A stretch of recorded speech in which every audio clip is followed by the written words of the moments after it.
So Ivan, let's talk a bit about current affairs. A lot of people are interested in that. Yeah. I think it's pretty fair to say that the relationships between Russia and the West at the moment is probably at its worst since the Cold War. Or maybe they're even worse. Or even worse. Yeah. I mean, can Russia and the West ever live kind of on friendly terms for prolonged periods of time, or is that just basically never going to happen? And if not, why not?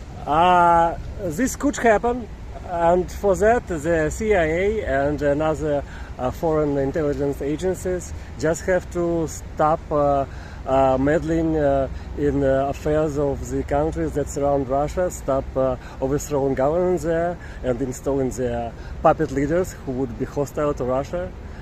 When that stops, I think we could live very happily together.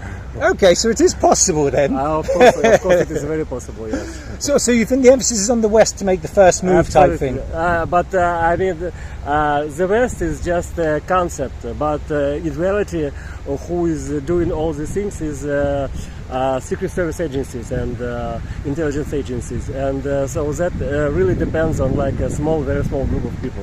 When that stops, yes, when people can get the leaders that are independent, because they are all yelling about the independence of the protection of independence and sovereignty of Ukraine, but Ukraine is not independent, it's not sovereign, it's just completely controlled by the same CIA and MI6. Do you think that's a new thing, or has that been the case for a long time? Was this just a new thing? That's been the case since the collapse of Soviet Union, but first it was happening little by little, but when Putin came in power, they started acting really rapidly and really violently with these revolutions. In all these cases, the presidents that were installed, they were completely controlled by the West, and their only mission was to sever all the ties with Russia under the pretext of building better democracy.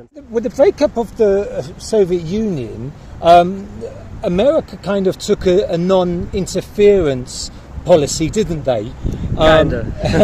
You still had didn't you, the issues, the wars in Chechnya and places like that, even despite the non-interference. But again, why do you think all those wars happened? They didn't just appear out of thin air. I believe that all these conflicts again were manufactured. And when Soviet Union was strong, before 1980s, nothing like that happens. Chechens were living happily together with Russians, Georgians, with Abkhazians, Moldovans, with Transnistrians, and everybody loved the ethnic Russians and so on. But then, when 1980s came and the Afghanistan war broke out, things like that started to happen. Why would the West care about what's going on in little Armenia and little Azerbaijan? Because all these little things eventually resulted in a very big thing happening, the collapse of the Soviet Union. Is what was being called the special operation in Ukraine, is that still being called the special operation, or has it now become a war, or is it still just a military operation? Actually, and what's the difference really?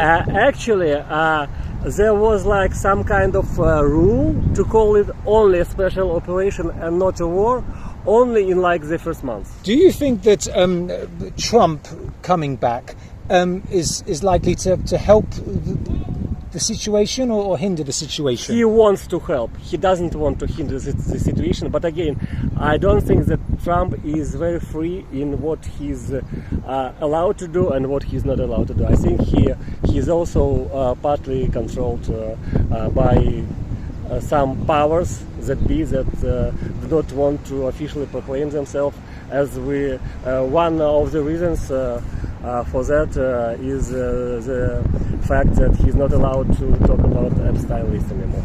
You know, because Europe and America, Europe predominantly, likes to talk so much about democracy and having all these democratic institutions in place. But if we look at European Union, they are not elected. They're just appointed there, they installed there. Yeah. That's not a democracy. Well, yeah, I mean that was one of the main reasons why Britain wanted to leave the EU, or did leave the EU. So Ivan, I mean, can you see an end to the crisis anytime soon, or could this drag on for many more years? Could this become another Afghanistan, one that sort of just drags on and becomes like a stalemate? No, it wouldn't be another Afghanistan. It wouldn't be stalemate. It could drag for many more years. That's correct, but I don't think that Ukraine is able to put up any formidable resistance for many more years, unless NATO officially puts its boots on the ground, and it would be officially World War III. Unless that happens, Ukraine would not stand for much longer. So, I mean, Ivan, what exactly does Russia want? I believe these terms were proclaimed by Putin in the very first days of war. It's a demilitarization and denazification of Ukraine. There are so many testimonies to the atrocities that Ukrainian army has been doing and was doing everywhere, in Mariupol, in so many places around. But presumably the atrocities have been happening on both sides. That would sound like propaganda, but from what I see and what I think, the atrocities claimed by the Western media are a hoax. They just invented it. They are just speaking.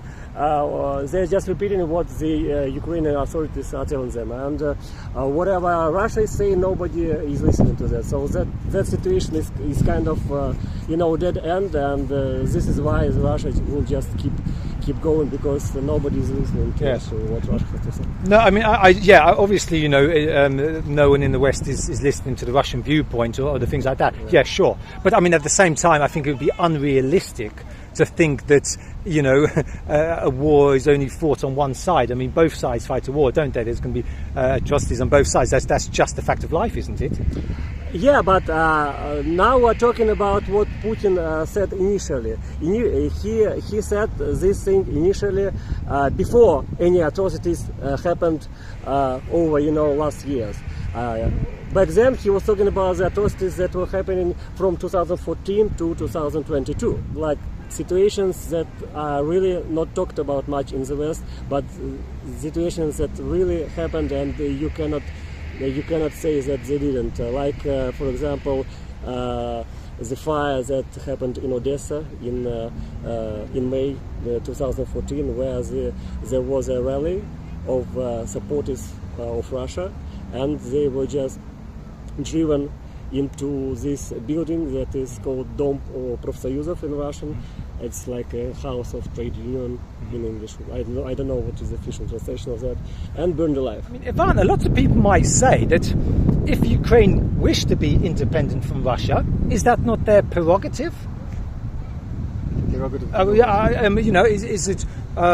Why aren't Ukraine allowed to be independent from? You don't Russia? Want to be independent from Russia. That's idiotic. That's just completely crazy idea, because all these former Soviet Union countries that are surrounding Russia, they're doing business with Russia. They have friends, relatives everywhere. They just can live together and coexist and do good business. There's other independent states from the former Soviet Union, aren't there? That Russia's having quite good relations with, and that having their independence kind of respected, if you like. Kazakhstan, Kyrgyzstan, Uzbekistan, etc., etc. Yeah. So why do you think specifically the issues with Ukraine? Because it is Ukraine where.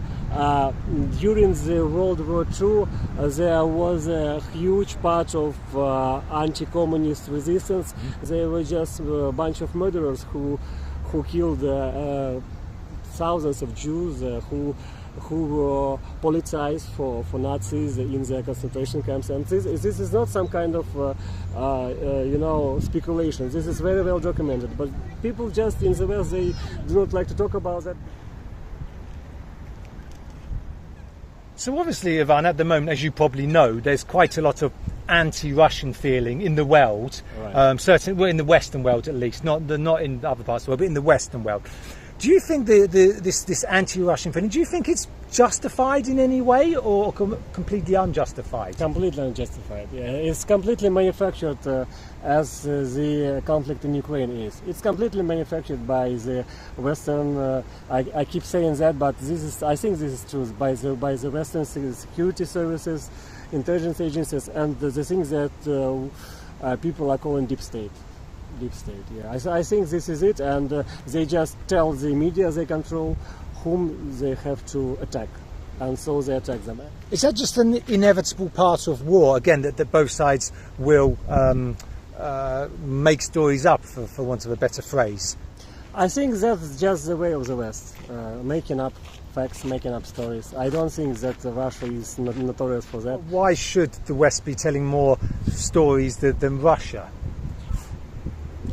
Because they control the international media. That is so easy to control the international media and to instigate all this against Russia. You've said there about the Western propaganda, but some people might think that you are just spouting out Russian propaganda. Yeah, yeah, they will think that. What's interesting is that you're an English speaker, obviously. You speak very good English. Okay. So, do you sometimes watch international news or news in English, or do you only get your information from Russian media sites? I absolutely watch all the international media. Finally, Ivan, do you think that Russia will be stronger or weaker when the Ukrainian situation finally finishes, whenever that may be? Depends on how it finishes, but I think all things lead me to believe that it would happen more or less on Russian terms. That would obviously make Russia stronger, and the Russian army has become much stronger than it was before the beginning of the war. Now much more technologically advanced and knowing all the intricacies and nuances of the contemporary war, all these cutting-edge technologies, but unfortunately it comes with the cost of so many lives lost. Mm-hmm. Yes. Last time I looked into it, there seemed to be a huge disparity between what the West was saying, how many Russian lives have been lost, and what Russia is saying, how many lives have been lost. Yeah. So, I mean, how do we know about that? Do we just sort of go there somewhere down the middle? Yeah. Yeah. That would be a reasonable thing to do. Of course, this is a YouTube, an American channel, so perhaps you don't often get to hear these alternative views, right? So thanks very much, Ivan. You're welcome. So, wow, I thought that was another really interesting interview. I don't know about you guys. A lot of people in the West who probably don't even hear the Russian view. And I guess it stands to reason, doesn't it, that, someone in Russia might have a different viewpoint from someone in the West. I'm sure a lot of you guys found that very interesting, whether you agreed with what Ivan was saying or not.